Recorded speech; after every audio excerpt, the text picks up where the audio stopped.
በመጨረሻም የቤንያሚን ኔታንያሁ ልብ ለሰላም የተከፈተ መስሏል። መካከለኛው ምስራቅም የናፈቀው የሰላም አየር ሊተነፍስ ስቃይም በሐሴት ሊሞላ መሰለ።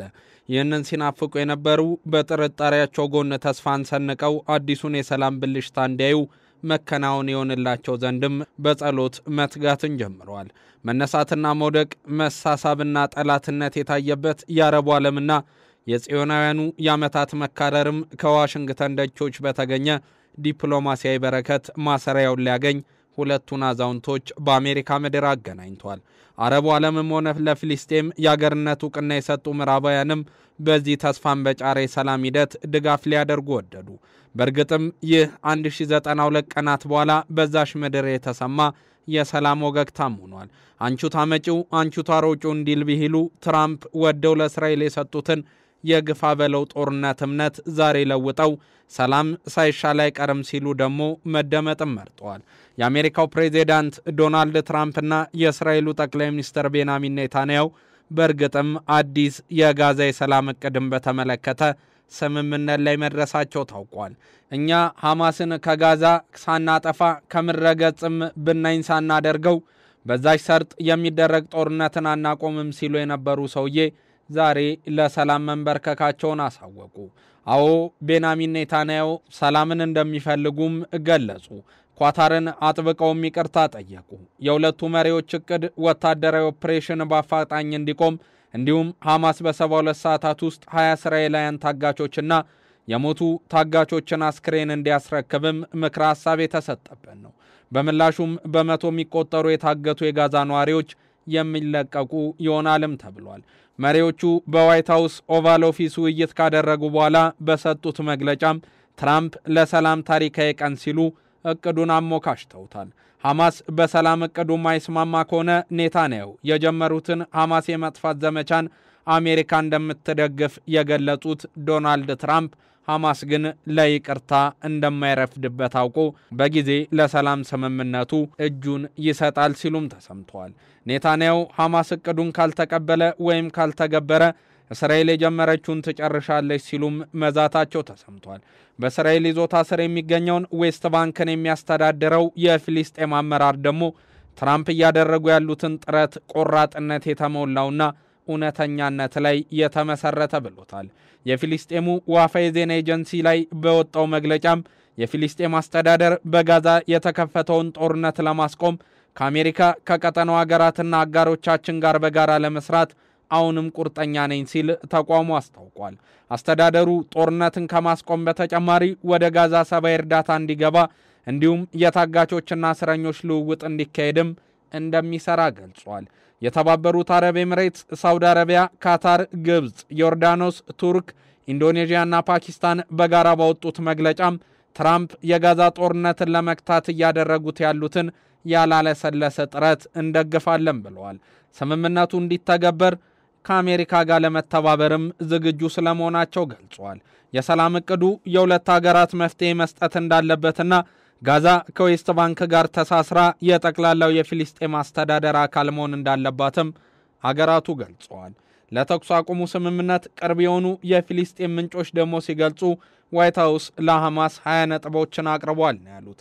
ሐማስ ጋዛን ከዚህ በኋላ ማስተዳደር እንደማይችልና በጊዜ ሂደት ፍልስጤም እንደ ሀገር እንደምትመሰረትም ተጠቅሷል። የቀረበው የሰላም እቅድ የሚተገበር ከሆነም ወታደራዊ ኦፕሬሽኖች በአፋጣኝ የሚገቱም ይሆናል።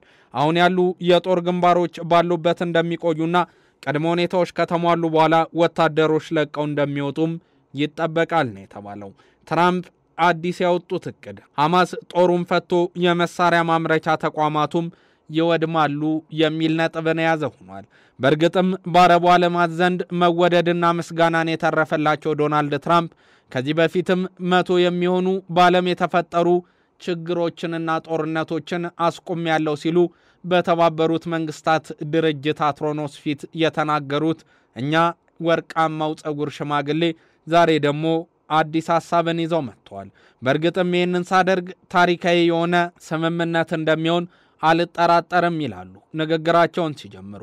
ጋዛ ያለው የሰብአዊ ቀውስ እኛም እንረዳዋለን። እኔም በግሌ ይህ እንዲቆም እፈልጋለሁና ከቤንያሚን ኔታንያሁ ጋር ይህ ስለሚቆምበት ጉዳይ ተነጋግረናል ብለዋል። ከዚህ በኋላ እስራኤል አንድም የምትተኩሰው ጥይት አይኖርም፣ በግልባጩም ሐማስ የተባለው ታጣቂ ቡድን በእስራኤል ከተሞች ላይ የሚያደርሰውን የሽብር ጥቃት ማቆሙን በይፋ ያሳውቃልም ብለዋል። ሐማስ ጋዛን ከዚህ በኋላ ማስተዳደር እንደማይችልም እንደተነገረው እንዲሁ አስታውቋል። ትራምፕ ባወጡት እቅድ መሰረት ሐማስ ጦሩን ፈቶ የመሳሪያ ማምረቻውንም አውድሞ ወደ ጦር ካምፑ ሳይሆን ወደ ሰላማዊው ሕዝብ ይቀላቀላልም ነው ያሉት። የአንድ እስራኤላዊ ታጋች አስክሬን ሲለቀቅ እስራኤል የ15 የጋዛ ነዋሪዎችን አስክሬን በምላሹም ታስረክባለች ተብሏል። ሁለቱ ወገኖች በሰላም እቅዱ የሚስማሙ ከሆነም ወደ ጋዛ ሙሉ ሰብአዊ እርዳታ እንደሚገባም ተገልጿል።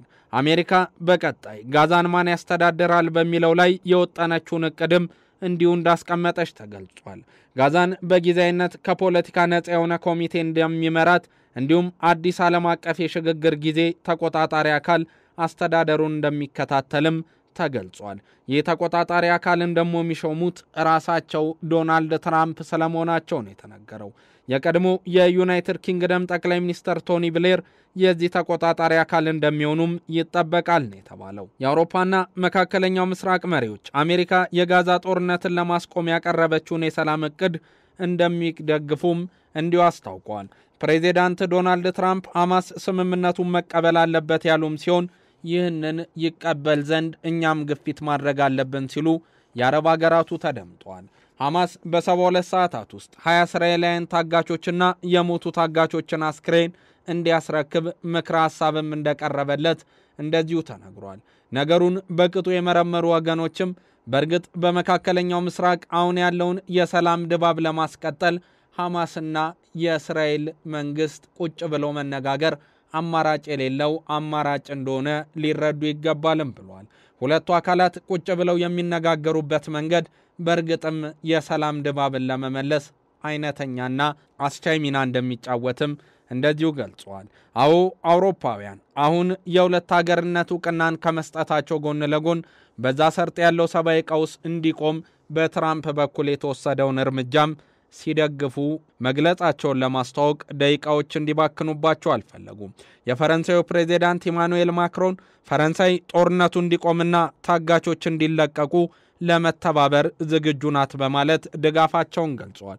የጣሊያኗ ጠቅላይ ሚኒስትር ጆርጂያ ሜሎኒም ባወጡት መግለጫ የሰላም እቅዱ ለውጥ የሚያመጣ ስለሆነ ሁሉም አካላት ሊቀበሉት ይገባል ብለዋል። የሰላም እቅዱ ሐማስ ጋዛን በማስተዳደር ረገድ ቀጥተኛ ወይም ተዘዋዋሪ ሚና ሊኖረው እንደማይችልም የሚያትቱ ነጥቦችን አስፍሯል።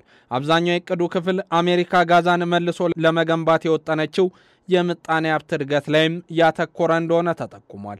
እስራኤል ጋዛን አትቆጣጠርም፣ በግዳጅም የግዛቱ አካል አታደርግም የሚል ነጥብም እንደተካተተበት ተገልጿል።